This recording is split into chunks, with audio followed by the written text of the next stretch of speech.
Hello, I'm Nalini Manik. Welcome to part 4 of Insights Corner Strategic Initiative mini-series.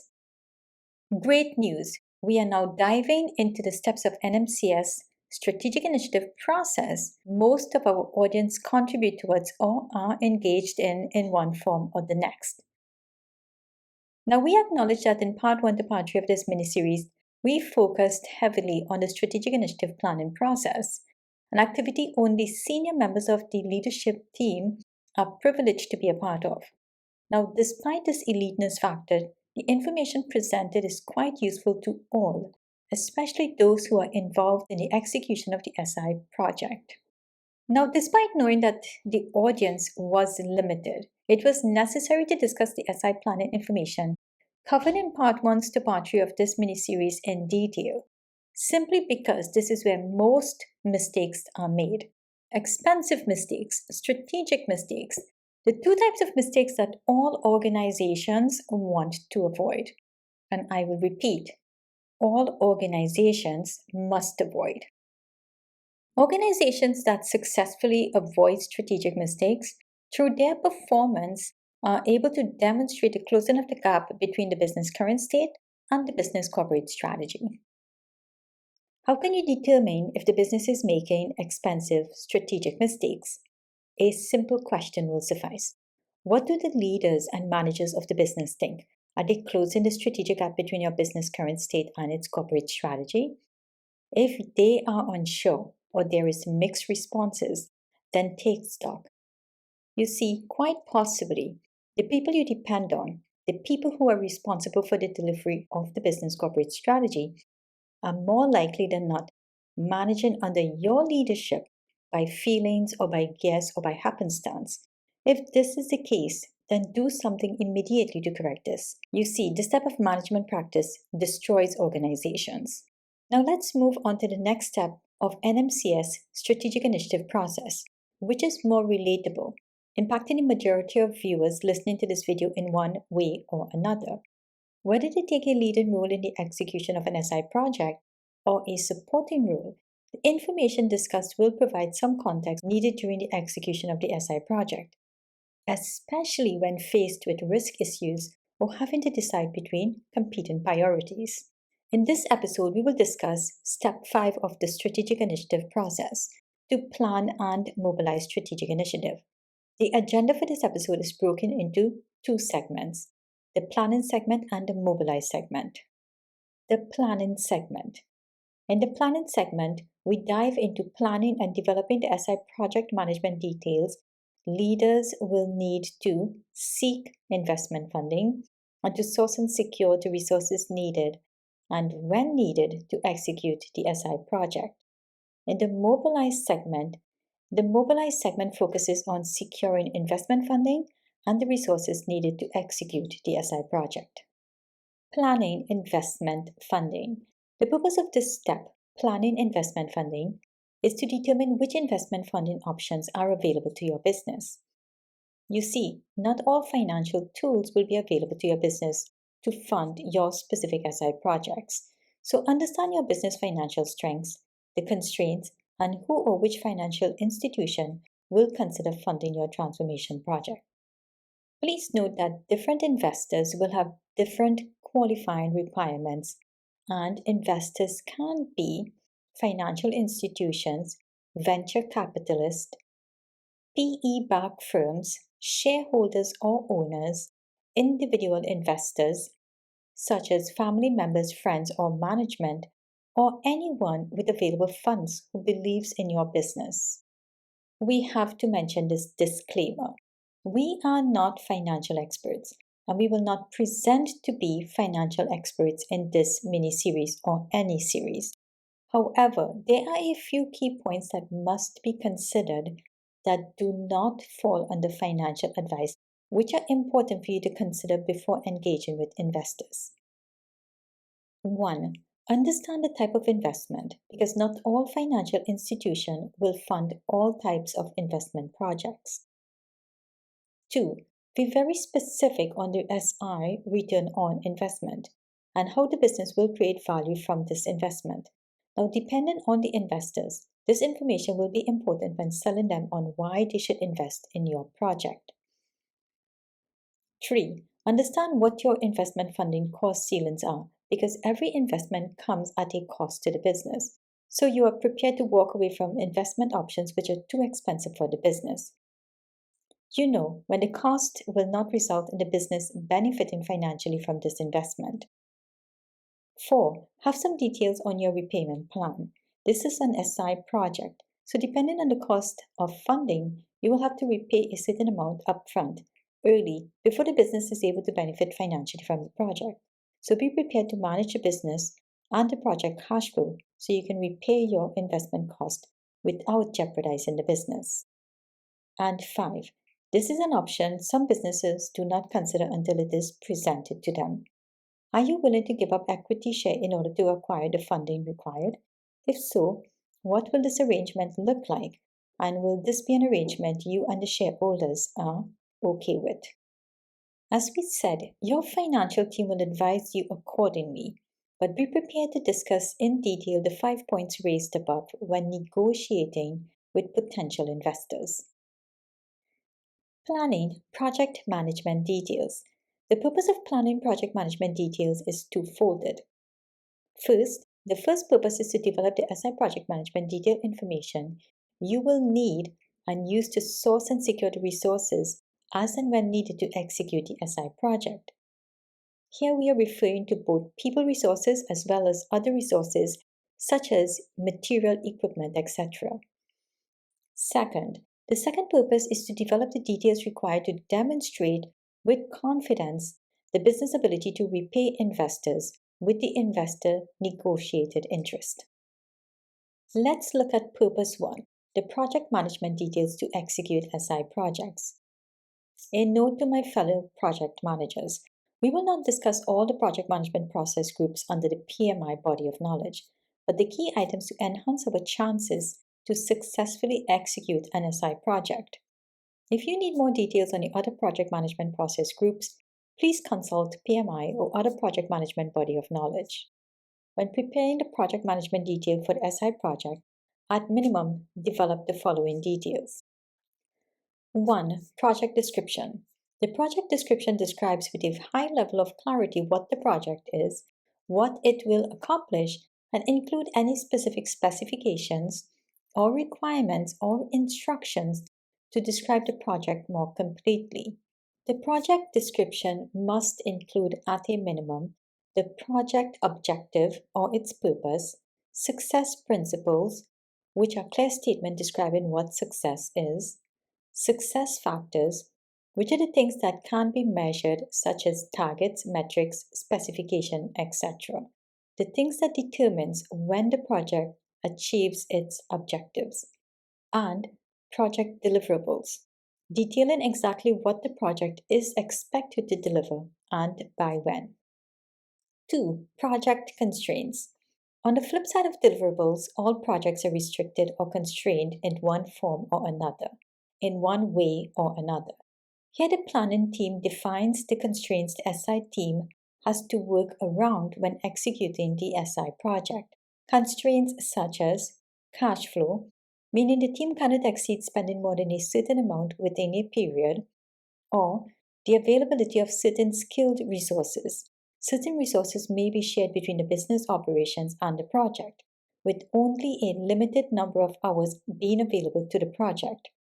Or organization commitment of functions such as customer conferences, product releases, a commitment the business cannot get out of without compromising the business. These are just a few common constraints. It is important for you to understand what other constraint limits the execution of the SI project. 3. Project risk and deal breakers. Now, risk is not a bad word. Funny but true. I experienced this more than I would like to admit. The mere mention of the word risk triggers adverse reaction in some. So know your audience and be mindful of this when raising and discussing risk if you ought to increase risk-adverse stakeholders' engagements. When it comes to SI projects, understanding risk and deal breakers is one of the most critical activities that can either save your project or destroy it. You see, all projects are plagued with risk of different severity and impact. These must be identified upfront and with proper planning, understand what the red flags are, what are the early stages that your risk is beginning to materialize, and what can be done to mitigate it. It is also the responsibility of the planning team to identify a mitigation plan for each stage of each risk: the early stage, the manifested stage, and the impacted stage. The manifested stage meaning the risk materialized without having the full negative effect of the risk impact the project, and the impacted stage being after the damage has been done to the project. In addition to the risk, there is an extreme set of risk we call deal breakers, meaning deal breakers will literally destroy the project. When deal breakers occur, it jeopardizes a project to the point where it makes no business sense to continue. The only course of actions available to the business is to terminate the project and to cut your losses. 4. Project milestones. Milestones can mean different things for different types of projects. When it comes to complex SI project, the best way to define milestones are to define the critical project achievements or deliverables that helps you measure progression of the critical activities of the project. 5. Project schedule and timeline.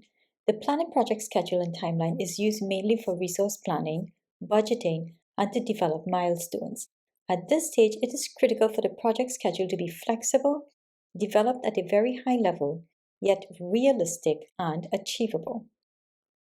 6. Project resource schedule. This is exactly as the name suggests.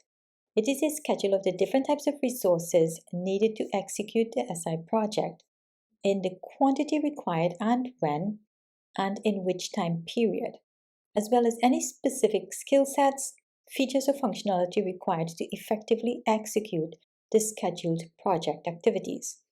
The purpose of the schedule is to source resources and to negotiate contractual agreements when necessary with suppliers. 7. Project finance and cash flow schedule. Now, we mentioned earlier that the project funding comes at an additional cost to the business, as well as the fact that the business, depending on the type of investment, may not reap the financial returns during the life of the project.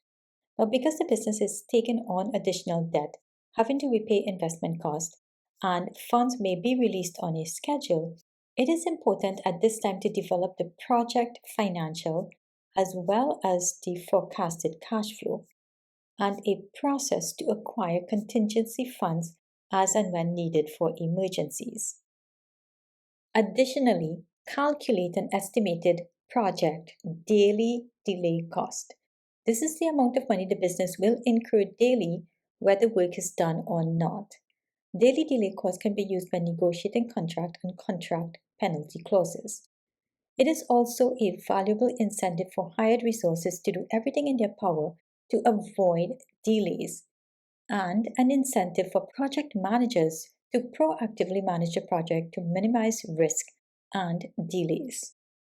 8. Project Management Communication Plan. This goes without saying. Transformation projects are complex, expensive, goes on for what seems like forever, and is very risky, not to mention a high daily delay cost. With such high stakes, it is crucial to have a well thought of communication plan, which includes 3 critical yet not often prioritized items. 1. Keep the stakeholders engaged. 2. Define your escalation and risk mitigation communication plans. 3. Transparency plans, where information flow in the project is timely to the right people and with ample opportunity to effectively respond. In addition, the regular monitor and control communication items such as status update, steering committee meetings, team meetings, access to the right team members, etc. I must emphasize, do not assume that because work was scheduled, it was completed according to specification. Use the communication plan to confirm and, when necessary, make the required adjustments to ensure that the project is on track, and when necessary, to monitor and control potential risk. 9. Project deployment plan. It is important to develop at this stage exactly how the product or products created within the projects will be operationalized, meaning how it will be transferred to the operations of the business. Depending on the complexity of the project and the process to transfer the products over to operations, the transfer can either be done in phases or at the end of the project. The purpose of this activity is to determine what is most financially beneficial for the business and to define the optimal transfer process to transfer the products from the SI team to operations. Now let's look quickly at Purpose 2, Project Management Detail to negotiate funding. In planning investment funding, the process analyzed all investors, funding structures, and shortlisted investors who best matches the need of the business. Now, because we don't have specific examples in front of us, we have to say depending, because the solution is conditional on factors we don't have time to dive into in this very short Insights Corner episode. Depending on the investors, the funding amount, and the risk, the deal structures, investors would look for different levels of assurance before agreeing to fund your project. Some assurance includes 1. Investors may seek assurance that the business is able to repay their investment with interest when due, regardless of whether or not the project is a success. In this scenario, the investors may check the business financial, assets, and liquidity. So if the project fails, the business will be able to liquidate and repay its investors. 2. Some investors will check for assurance that the business is equipped and able to execute the project as laid out on the plan. In this scenario, the investors will seek to analyze some, if not all, of the project management details defined above. 3. Some investors will seek assurance that the business will generate the return on investment as defined. The investors will scrutinize the deployment plan, the specifics on how the business will use the products created to generate revenue or to increase the value of the business. This type of assurance is normal in deals with a profit or equity share element. Mobilize investment funding. Now, the purpose of this step is to secure the funding required within the limits defined earlier, so the business will be able to cover the financial needs during the execution of the SI project. The business financial team, using the information developed, will meet with the various types of investors shortlisted and negotiate the terms and conditions within the limits the business can afford, securing funding to execute its SI project. Mobilize, organize, and source resources. Whether the business seeks to outsource the SI project to a third-party contractor or not, the business will still be responsible for certain resources. In this step, the business uses the resource plan to reach out to the different suppliers, negotiate and secure the resources needed to execute the SI project in the time frame defined on the project schedule. It is important to acknowledge that projects are notorious for scope creep, schedule adjustments, and risk. So be sure to include flexibility terms in the contract to protect against supplier shortages, penalties, and delays. It will also be wise to ensure that your buyers are proactive when project schedule shifts, so they can assess the impact on the project contracts and reset expectations with suppliers. Mobilize, seek and hire people resources. Seek and hire people resources is an HR function, requiring a different skill set from the resource discussed above. Here the HR team will assess the resource required to execute the project, the skill set required, the skill set available within the organization and their availability, when the resources are needed and for how long, what resources will be required after the SI project goes live, etc. You get the idea. Then secure the people resources needed as per the schedule developed earlier, as well as any additional people resources needed after the project goes live. Recap and summary. In part 1 to part 3 of this mini-series, 1. We defined position and differentiated strategic initiatives from other special projects undertaken within the organization. 2. Introduced NMCS strategic initiative process. 3. Unpack the business corporate strategy to define corporate goals and strategic gaps. 4. Analyze strategic gaps. Identify strategic initiative the business is able and equipped to execute and supported the decision makers in their effort to approve strategic initiatives that are best for the business.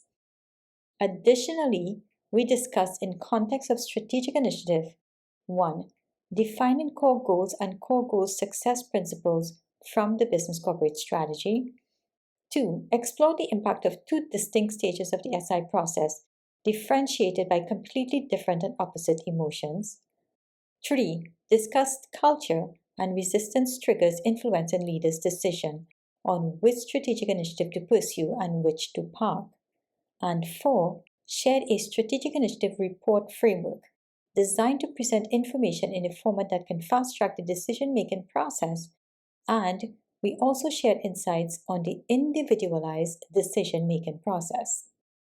In this episode, part 4, to plan and mobilize strategic initiative, we 1. In discussing strategic initiative funding, we shared 5 key points the business must consider before talking with investors.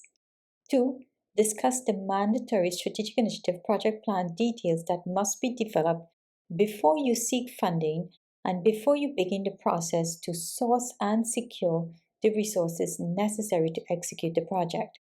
And 3. We discuss at a very high level mobilization efforts to secure funding and project resources. Please do not hesitate to revisit Part 1 to Part 3 of this mini-series as needed. The links are provided below. We have demonstrated in this mini-series thus far how to analyze your business corporate strategy, extract core goals, and define strategic initiatives that are best for your business. If you would like help with your business growth and transformation, utilizing cost-effective strategies which are minimally disruptive, we can help. Do not hesitate to reach out. Our contact information is provided on the screen. It has been my absolute pleasure bringing you this mini-series on strategic initiative. I am your host, Nalini Manik. Be strategic. Cheers.